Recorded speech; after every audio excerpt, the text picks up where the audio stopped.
Today what I'm going to do is look at the work of C. Wright Mills. I'm going to tell you a bit about him, about his life, and also really focus on the book that's the subject of the course, or part of the course, which is White Collar. C. Wright Mills appears in history about a generation after the last sociologist that we looked at, Niels Anderson. He basically is probably the most prominent American sociologist to have an influence on the current older generation of sociologists. So for example, when I went to study for my PhD at the University of California in the 1980s, many of the professors that were there knew C. Wright Mills, even though he died in 1962. They knew him and had associated with him. So he's not that sort of far back in history. And I would say that he's someone whose work really has a continuing relevance and to American society, but not just American society, to whole kind of global thinking about the global world, political order and economic order, and even to thinking about developments in Europe, including this country. And some of the things that I'm going to say about his work today might even have some resonance with your own experience.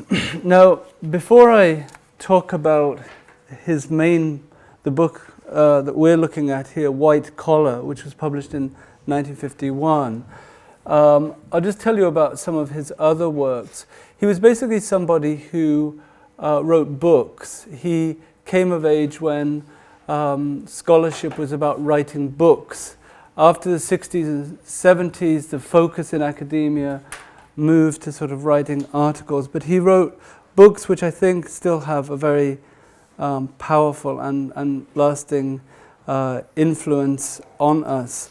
In 1956, he published a book called The Power Elite. And this book, like his other books, are known for kind of their bold arguments about the nature and character of society, or American society. In that book, he argued that contrary to the dominant narratives about the United States, that the United States is not actually a democracy. Or to be more precise, democracy does not really define American government, but rather American government is composed of an oligarchy of vested interest who control all branches of the government and the US military. And basically what he was saying is that there are interlocking, he called them interlocking directorates or interlocking partnerships of people in politics, in business, in the military. And these are tied together by shared economic and social interests. They intermarry with each other, they hold the same stocks and shares, they cultivate the same tastes, they go to the same country clubs, that sort of thing, the same dinner parties. They all believe in power. They all believe in power for its own stake. And he even went so far at the end of the book to say that they enlist the power of the mass media to perpetuate their own grip on American politics. So they produce images, TV shows, advertising that make people more acquiescent to the idea that that the US is ruled by a power elite, and and that thesis has been a very important one in American sociology and even in American political science. Many works came after that, which kind of looked at the detail, the fine-grained detail of how these interlocking families and individuals control various kinds of institutions in American society. So this has been a very powerful challenge, really, to the dominant narrative of America. And then in 1959, 3 years before he died, he published this book, which was actually one of the first books I read as an undergraduate student at the University of Arizona in Tucson, Arizona. And in fact, it still has my name in there, and it was December 1979 is when I read this book, The Sociological Imagination. And basically, in that book, he turns his attention to sociology and like what sociology should actually be all about. And he argues that sociology is really a humanistic enterprise. It's not a scientific enterprise. And that what sociologists should be doing is that they should be connecting private grievances with public issues. So you link the private with the public. You examine real social problems. You identify what a real social problem is. And so in that book, he sort of gives you a few examples of what a social problem is and what should be under the purview of sociology. So he says, for instance, in a town, say 100,000, maybe the size of Colchester, if there are 10 people who are unemployed, then we look to the psychology of the individual. We look to their conduct, their behavior. We look at them as individuals to find out why they haven't got a job, because it's such a small number. But if of 100,000 people, 20% of them, or 20% of them are unemployed, we can't see that as a psychological issue. That is a sociological issue, and it calls for a sociological analysis. So we have to look at the structure of society. He also, in that book, argues that the hallmark of very good sociology is a historical perspective. So you can never look at anything in abstraction. You cannot look at any issue without taking on board history. We have to know, how did things get this way? And that's a given. You can't just take a snapshot. And that would be a criticism of some other kinds of sociology, which maybe that engage in a study at a particular point in a particular time. That's just a snapshot. It doesn't help us explain how things got that way. Another hallmark of his work, of C. Wright Mills's work, is basically an attempt to craft his writing. So he ensures that his sentences flow, that he avoids jargon, unlike many other social scientists. He uses humor, and as we'll see as I go along with this presentation, he uses parody, he uses satire. He even parodies other sociologists. He tries to sort of translate what they're saying, and he takes quotes from one sociologist called Talcott Parsons, who was a famous American sociologist at the time, who wrote in a very turgid, dense, heavy style, and he will take sort of a paragraph of Parsons' writings and translate that into one sentence. So he's stripped of all the verbiage. What some of these social theorists in particular are saying doesn't really amount to very much. So he was trying to be a more literary kind of sociologist. He tells us in the letters and diaries that he left that he tries not to rely on others. He's not constantly name-checking other authorities, other sociologists. He's trying to rely on his own observations, his own insights, his own imagination. So what kind of a life did he have? Well, unfortunately, he had a fairly short life. Much of his academic life was the life of an outsider. So he was from Waco, Texas, and he got a position as a professor, as an assistant professor at Columbia University in New York. But for various reasons, partly because he was seen to be on the outside, he was seen to be a non-conformist. He was never promoted at Columbia University. So despite the fact that he wrote these books that people are still talking about today, and we're talking about it in that day, he was never promoted. And some people think that this was, part of his grievance against academia, against the university, that the universities were very conservative. They didn't value the imagination. And they didn't value the people that drove to work sometimes on motorbikes. And when he was being from Texas, he sometimes wore a 10-gallon hat. He would wear a cowboy hat around the halls of Columbia. Today we might call him a public intellectual. There's a whole sort of category of people that were called public intellectuals in the United States. He was cosmopolitan, he was very well traveled, he came to Europe a lot, he went to Cuba, he went to South America, he participated in the social movements of the day. He was one of the founders of the free speech movement, which basically expressed itself on university campuses, especially the one I went to, University of California at Berkeley. And in his short life, he also packed in 3 marriages. The other thing that's quite notable about him, at least from our perspective, is that he was actually friends with Ralph Miliband.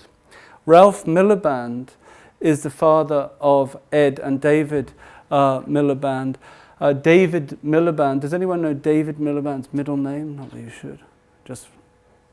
His middle name is Wright. So David Miliband was named after C. Wright Mills. And here's a picture of Ralph Miliband, who himself was a sociologist, a very good sociologist at the London School of Economics. He wrote a book called The State in Capitalist Society, which was a classic at the time. And Marion, who I think is still alive, the mother, and there is C. Wright Mills and one of his wives there, Yaroslava. Okay, his concern then in this book, White Collar, is with bureaucracy. And in White Collar, he tries to present a picture of social change in American society. He's trying to show you how American society has changed. And basically how it's changed through realignments of power brought about by the growth of large organizations in the private sector and in the public sector, and how he believed that these large organizations, these large corporations, were redefining the American character, they were redefining American society, they were creating different kinds of personalities in the US, they were redefining what success is and what failure is. So he was concerned with the growth of this bureaucracy, and he believed that bureaucracy was having a powerful determinant on people's life experiences, and that bureaucracies were increasingly shaping society as a whole. You can see in this work and in other works the influence of the German sociologist who died in 1920, Max Weber. If any of you have taken the first year sociology general course, you will be familiar with Weber. And he was a great admirer and actually translator of Weber's work. And Weber famously wrote about bureaucracies as the defining feature of the 20th century. So he thought that this was what was going to actually characterize society for some time to come. And Weber believed, for instance, that the expansion of industrialism and the expansion of capitalism required vast organizations, vast bureaucracies to administer and the demands that were placed on the economy. So with the growth of capitalism and industrialization, you get a refinement of the division of labor. So decision-making then becomes a function of fixed rules and regulations. The bureaucracy is a rational organization. It has a large number of employees. It has a production process. It has chains of authority. It has hierarchies. The employees obey the rules, not as they did in the past, because out of allegiance to the boss or to the owner of the farm or whatever, but out of allegiance to the person who holds a position, your manager or you're a CEO, etc., and that they carry the power of compulsion. So it's impersonal. The rules in a bureaucracy are impersonal. They're codified. They're a set of codified rules as to how business should be carried out. So this is Weber's analysis, and it's also Mill's analysis, that these big bureaucracies are increasingly shaping society. These bureaucracies are needed by the capitalist economy. The capitalist economy, therefore, requires a capitalist society. So this economy could not operate without people and the activities that people do being shaped to fit that economy. And a person who kind of articulated this sometime before, and this is a fantastic book, by the way, and as you can see it's rather old and tattered on this image, Karl Polanyi, The Great Transformation. And this again is a big book, it's a big sweep of time, the political and economic origins of our time he looks at, and he says, such an institutional pattern, meaning bureaucracies, could not function unless society was somehow subordinated to its requirements. A market economy can only exist in a market society. So the whole society has to be turned into a market, not just the economy, the whole society. So what happens then in the 20th century and 20th century America is that you have the advent of the white-collar world. The white-collar world comes into existence. Millions of Americans come to be bland and unheralded people working 9 to 5. They start to become more visible in the 20th century.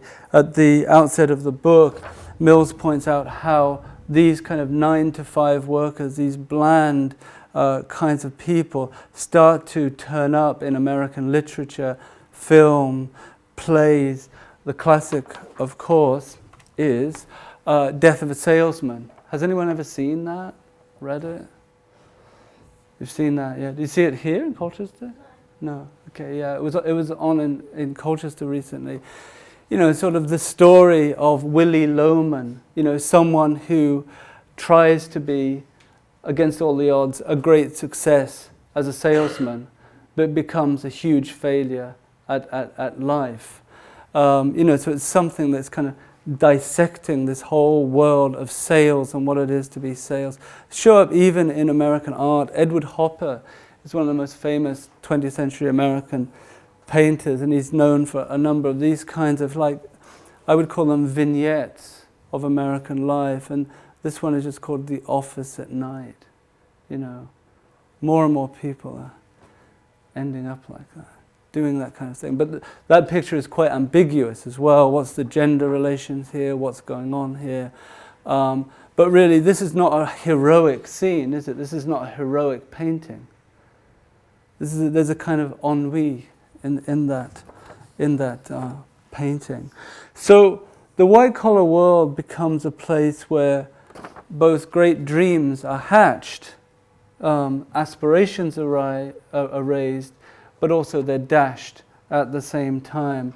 And excitement quickly turns to boredom. And so this is what's starting to show up in American culture. People are starting to comment on this, that more and more people are spending their lives as salesmen or in offices or filing or typing, doing that sort of work. And one of the interesting elements of C. Wright Mills' work is he shows how the inner life of the person is affected by this kind of outer life. It's a kind of, a later sociologist called Ali Hochschild, Hochschschild, would call this emotional labor. that whenever you labor, you have to put emotions into it. So you're not just selling your labor, you're also selling part of yourself. There's some emotions that, like I'm emitting at the moment, that are going into what I'm doing.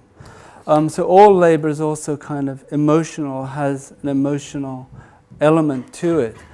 So what Mills says is that the growth of the white-collar worker runs in tandem with the decline of the independent mind, the autonomous individual, the free individual. The mass of workers, he says, and he uses this term, are cheerful robots. They become cheerful robots. They're stripped of all independence of thought. They simply follow and internalize rules.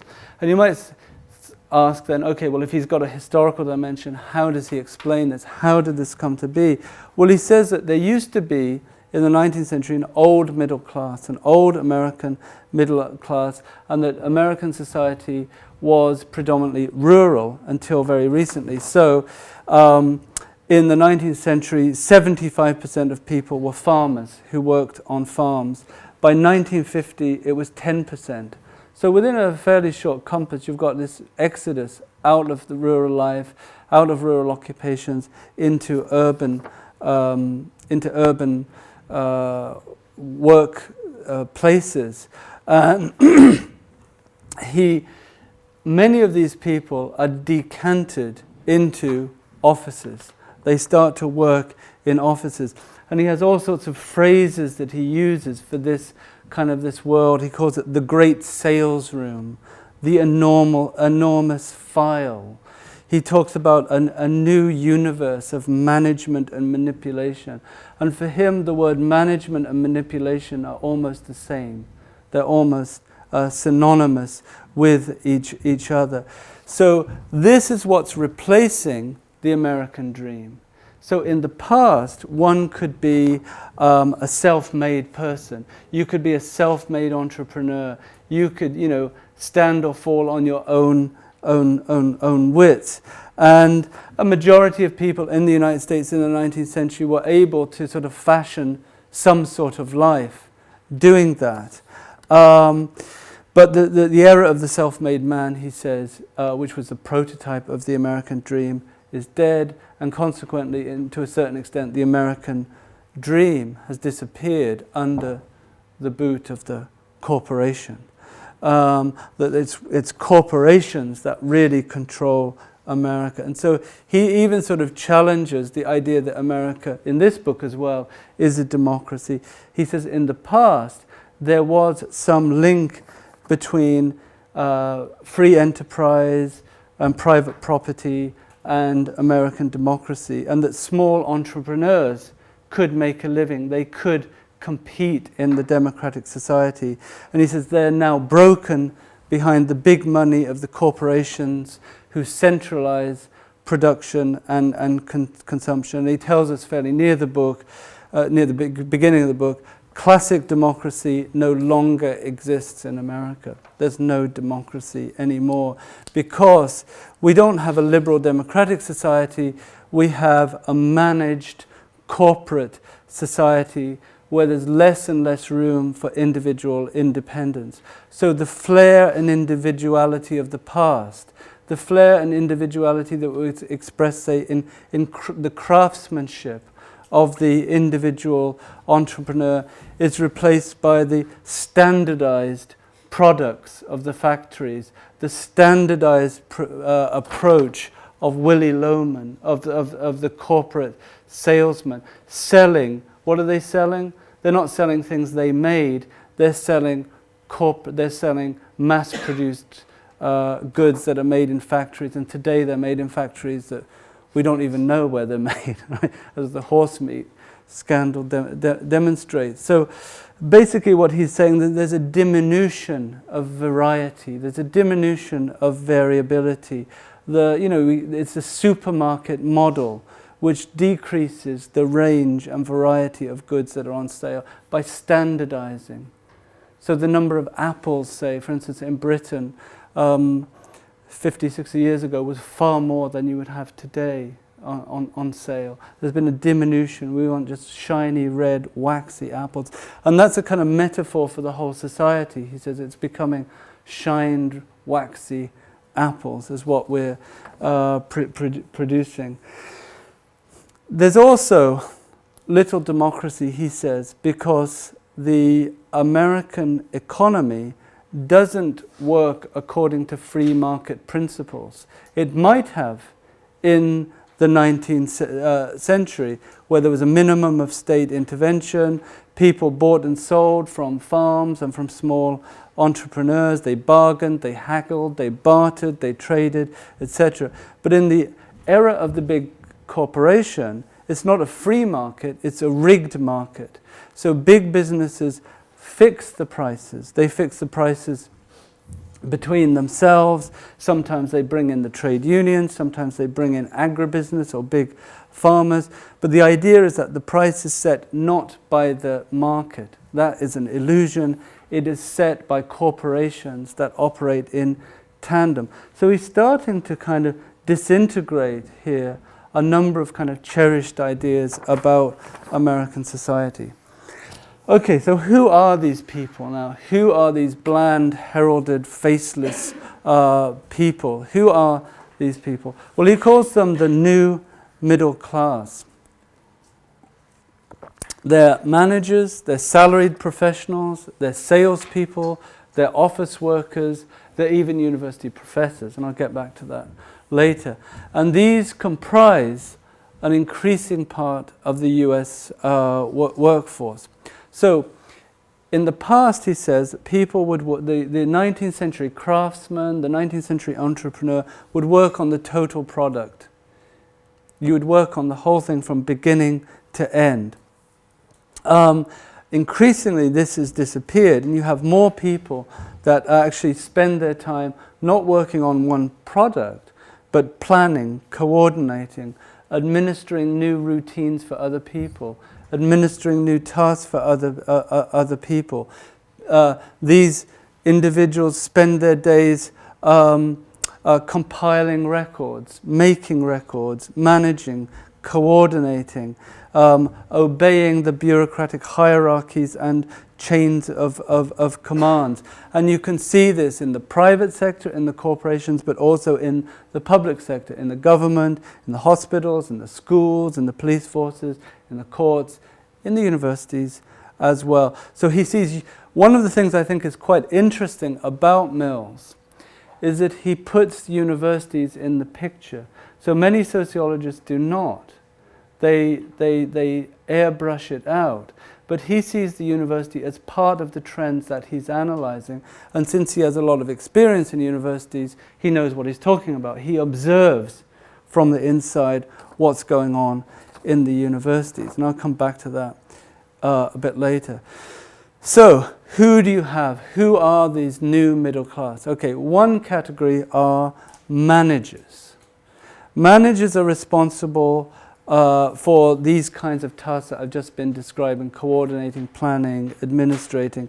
Most organizations have a pyramid shape, and there's different kinds of managers. There's lower managers, middle managers, top managers, there's sales managers, there's different sorts of managers tasked with different sorts of things. And one of the things that he actually kind of comments on is, and this is where we get to a little bit of parody, is the culture of management. What is the culture of management? And here we have him saying here, I can read it from here too, seen from close to the top, management is the ethos of the higher circle. And then he sort of parodies it. Concentrate power, but enlarge your staff. Down the line, make them feel part of what you are a part. Set up a school for managers and manage what managers learn. Open a channel of two-way communication. Commands go down, information goes up. Keep a firm grip, but don't boss them, boss their experience. I like this. Don't let them learn what you don't tell them. Be calm, judicious, rational. Groom your personality and control your appearance. make business a profession, develop yourself, write a memo, hold a conference with men like you. And in all of this, be yourself and be human. Nod gravely to the girls in the office. Say hello to the men. And always listen carefully to the ones above you. Over last weekend, I gave much thought to the information you kindly tendered me on Friday, especially blah, blah, blah. This is the culture of management. This is what management becomes. And so the work of the manager is about change. It's about decisions. You have to be a decision maker. To be a manager, you have to be a decision maker. You constantly review and alter your policies. You're constantly making these kinds of decisions. As someone pointed out, a playwright, activity in management equals achievement. You're constantly changing things. That's how you can show that you've actually been working, that's how you've been doing things. So you have to be skilled at decision making and managing, or what I should say is manipulation. You have to be skilled at manipulating people. But it's not all a meritocracy in these organizations. As Mills points out, there are inbuilt systems of nepotism and favoritism that favors a particular kind of personality. So there's a reward structure in the bureaucracies that encourages people to be constantly climbing, constantly thinking about the next reward, the next promotion, achieving ever more. And you have to do this, you have to be very dedicated to the company. And this starts to shape your personality. This, of course, as we'll discuss in 2 weeks' time when we look at Betty Friedan, is highly gendered, because there's far more opportunities for men to become company men. Even the phrase, a company man, to be a company man, means, you're a man who identifies very strongly with the company. There isn't a word, or there wasn't a word at that time, company woman. Okay, so another difference between these managers and the old middle class of the 19th century is the enormous increase in compensation, in executive compensation. Again, this is something that has been in the news here in Britain over the last few years, since the banking crisis in 2006. The amount paid to top managers are far above the rewards that accrued previously to the small entrepreneurs. And the Mills believes that that the bureaucracy inculcates a kind of craving for money. And money to do what? Money to buy material possessions, which basically defines the white-collar employee and defines the person. So success is determined by position, but position then, with it comes money. With money becomes material possessions, and the material possessions define who you are as a human being. How much you earn becomes the real benchmark of your status. But he thinks this is a kind of a sort of endless kind of pursuit of money, because he says the more one makes, the more one needs. And if one did not continue to make money, one would experience failure. So you have to keep chasing money, otherwise you'll define yourself as a failure. Okay, so managers is one group. A second group are professionals. And he says that prior to the rise of the bureaucracy, professionals were people involved in arts and sciences. That's what a professional was. A scientist, a photographer, an artist, a geologist, whatever. These people were the professionals. Increasingly, the definition of professional was expanded to include managers. So a manager becomes a profession, becomes a professional. So this fusion of bureaucracy and commercialization becomes a new and perhaps the most powerful professional class over a very short span of time. So instead of, in the past, you have also scientists, for example. Scientists were independent, they were supposed to be creatively minded, they were supposed to sort of seek out new formulas, new discoveries in the natural world. What he says is that science is increasingly bent to the economy, that science becomes applied to commercial life, and it becomes applied to commercial life through technology. So the task of the scientist is no longer to have a discovery or a breakthrough about how to explain our world. It's to produce a technology that is useful in the larger economy, something that you can actually sell, something that is in service to this capitalist economy. So knowledge becomes narrowed and becomes closely allied with the commercial. I mean, one example of that today, for example, is medical research. So who funds medical research? Government? Donation.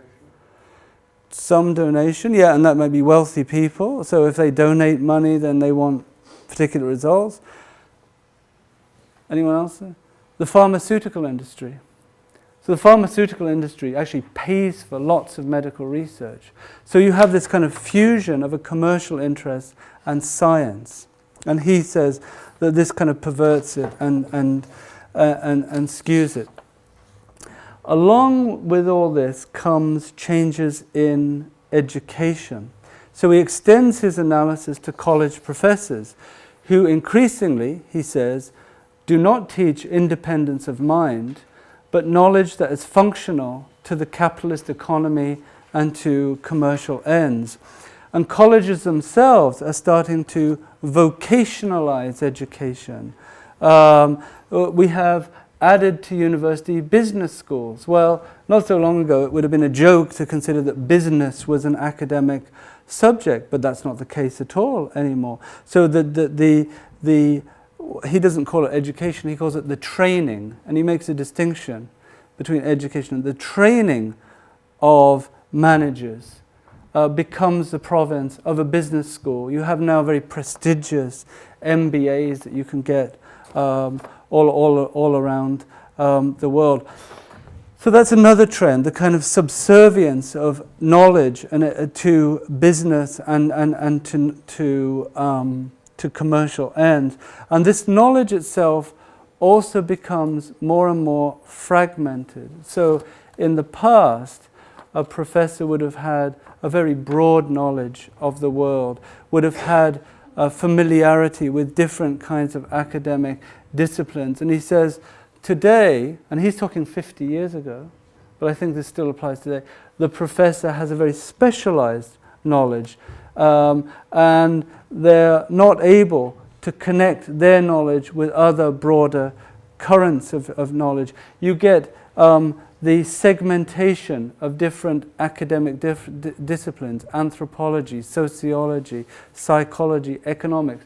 The field of economics, the discipline of economics, emerges as a profession simply devoted to producing knowledge that is useful to commercial enterprises. So you have a whole academic discipline, economics, that's producing this knowledge that's in the service of one economic model.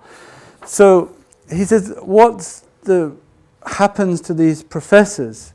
Well, these professors in the universities, their lives become more bureaucratic, they're involved in more administrative work.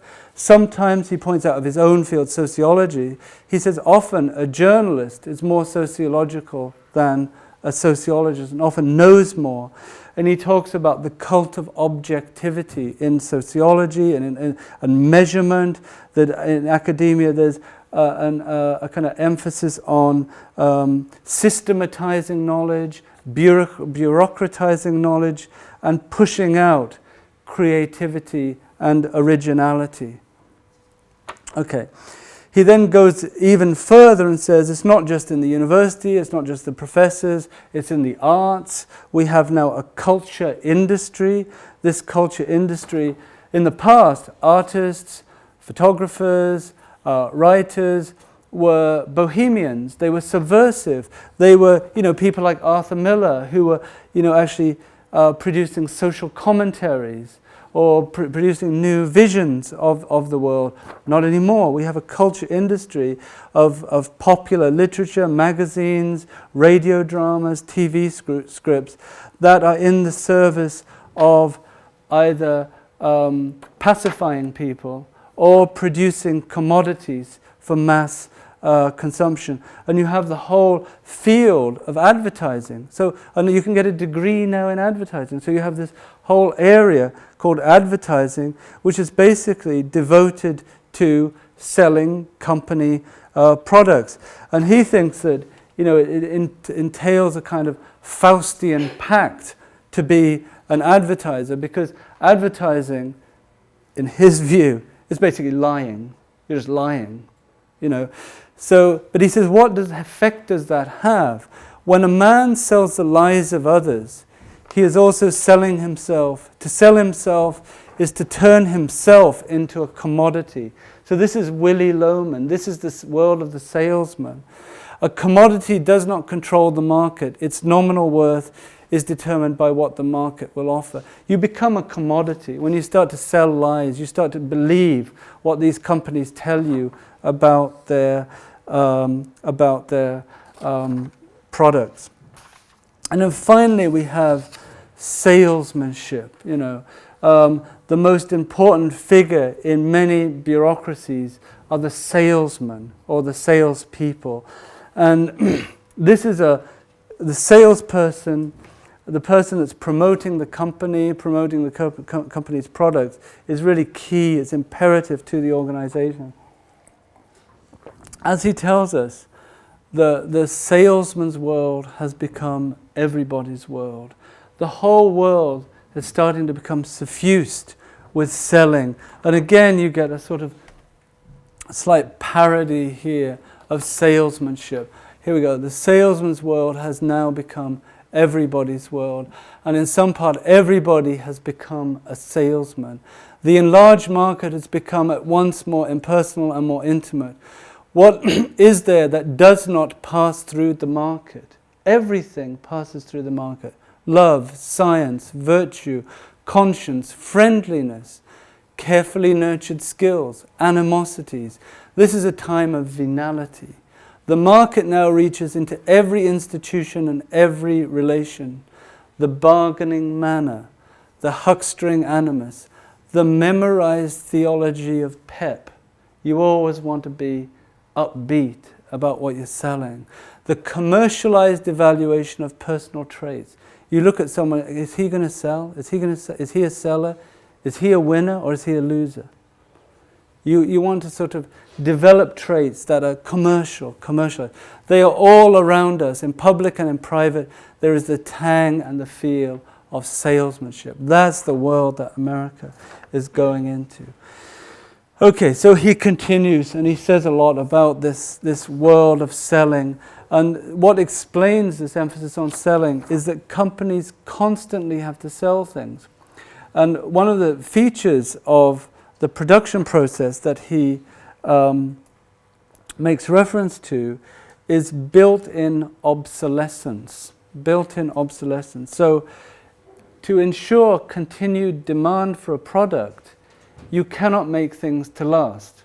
If you made things to last, then you wouldn't have any, you would destroy your continuing sales. So he says that companies deliberately make things or build things that won't last very long in order to continue a supply. And he talks about the concept of fashion is designed to feed this continuing consumption and continuing demand to sell things. Okay, so finally, or near finally, got about 10 minutes, 5 minutes left. Okay, what kind of world, again, are these people living in? Well, they're living in the world of The Office, parodied recently by Ricky Gervais and Stephen Merchant, and also that program aired in the US, with Steve Carell was the Brent character in that. You know, it's a ripe environment for kind of social observation and parody. So you have these offices. You have these offices that people are working in. Increasingly, they have less and less autonomy. They have less and less control over what they do. Their work is centralized. Their work is controlled. There are machines. He calls them machines at the time, but we might call them computers today. We have computers that make the work measurable, that create continuous surveillance of what people do at work. He says that the offices increasingly look like factories. So you have open plan offices where people are kind of working on different parts of an administrative task, much like a kind of conveyor belt in a factory. The women in the office, he observes, are doing most of the routine office work, and this is almost monopolized by women. And, you know, it becomes the routine office work, he says, in the 1950s, America becomes the place where women's aspirations are realized and dashed. It becomes a place for social climbing, but it also becomes a place of frustration, boredom, and despair. And because there are so few slots in the organization that required the kind of fairly unskilled work at the bottom, there's very little chance of promotion. Okay, so this is this kind of office, business, bureaucratic world. And then he looks at success and failure. So what constitutes success? So success in the past was the self-made man, the person who could make something, the person who could do something, the person who could grow something from beginning to end. That was the person who was memorialized even in the American dream. So it's no longer about what you do, what you can make. It's about being a good employee, being employee of the month in a large organization. It's managing the staff. It's seeking promotions. It's getting a pay rise. It's about continuous, and to do this, he says, you have to engage in risk-taking, chancing, and continuous self-promotion. You always want to be self-promoting. You've got to dazzle. You've got to stand out. You've got to continually sell yourself. If you're not selling yourself, you ain't going to get very far. That's what he's saying. Okay, so this is one thing. So another dimension of this is education. So education is one means for people to get elevated in companies.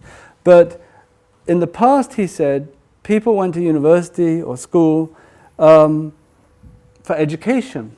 And education means expanding your mind, learning different kinds of knowledge, meeting other people, striving for some kind of enlightenment. And I would hope that some of you are here to sort of expand your horizons, to learn different perspectives on the world. But he says that's been reduced, that those aims have been reduced, and education now is a ticket to a job. And the content of education has narrowed to fit the needs of big corporations and government. And he says here, and this is 50 years ago, on university students, the aim of the college men, and remember it was mostly men, today, especially in elite colleges, is a forward-looking job in a large corporation. Such a job involves training, not only in vocational skills, but also in social mannerisms. You come to university also to train yourself. How do you sell yourself? How are you going to get that job in that corporation or in a government bureaucracy or in an enormous file?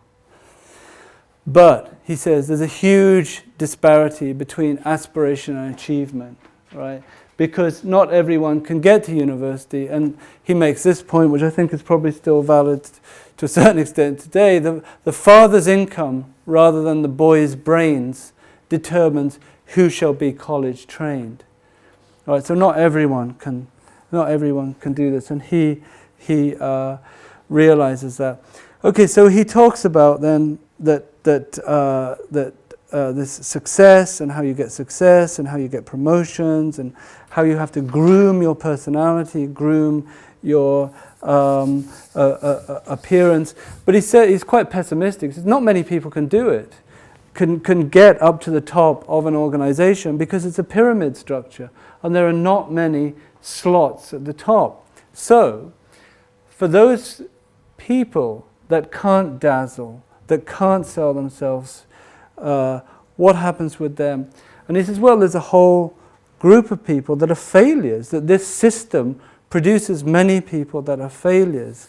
How does the system deal with that? Now, one of his answers is the system deals with it through inspirational literature, emphasizing relaxation, peace of mind, yoga, retreat from external ambitions, redirect failure, alleviate self-doubt and the guilt from lack of success. Get into these kinds of pursuits, and it's a way of cooling out your discontent. So he says our society has also developed all sorts of mechanisms for cooling out discontent.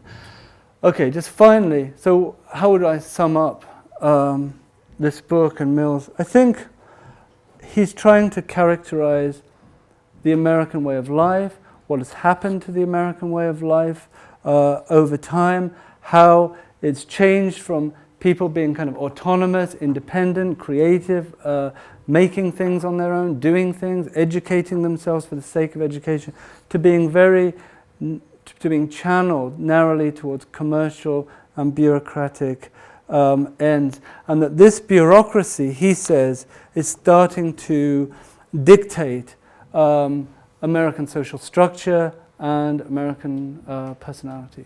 Okay, I'll leave it at that. Thanks.